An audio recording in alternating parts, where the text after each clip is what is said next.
Ó, a Clarinha já acordou perguntando. Ih, um barulho na sala. Vamos ver, filha. O que será que foi? Vamos lá ver. Meu Deus, a chaminé tá aberta. Meu Deus, filha. Olha aqui, 2 presentes que não tinham. Deixa eu ver qual que é, tá no teu nome. Deixa eu ver. Vamos ver se esse é teu. Se tem nome de alguém. Esse para Pedro. Para Clarinha esse. Meu Deus, filha, mais presente. Olha aqui, filha. Que eu do Papai Noel, tá tudo aberto aqui. Será que eu vou de novo chupar esse? Com certeza, porque você entende. Tadinha menina, não? Filha. Olha aqui, Thaisa, tudo aberto. E presente ali na lareira, na árvore. Então é do Papai Noel. Abre, filha, pra nós ver. Será que é o presente que você pediu? Quer ajuda? Uhum.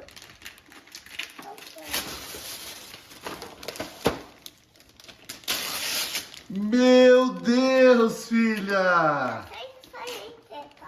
Você sempre sonhou em ter? Olha, filha, essa veio lá do Brasil, eu acho, hein? O Papai Noel lembrou de você, filha. Olha! Iba! Quer que a mamãe abra pra você? Vamos tirar ela da caixa? Vê se tem uma pedrinha do poder, veja. Acho que não vem com pedra do poder. Vem, filha! Vamos tirar ela da caixa. Vem que eu vou te ajudar. Era esse que você pediu ao Papai Noel, filha? Então, olha aqui e fala. Que Obrigada, legal. Papai Noel, pelo meu presente.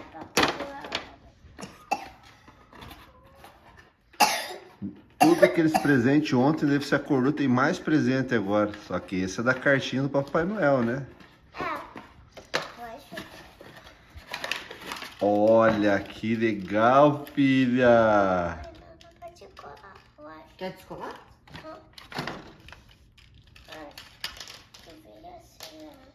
Deixa eu ver no chão.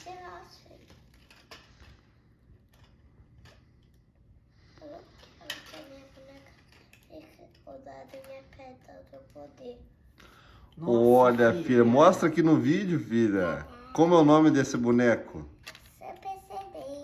Super Sereia da Pedra do Poder? Tcharam.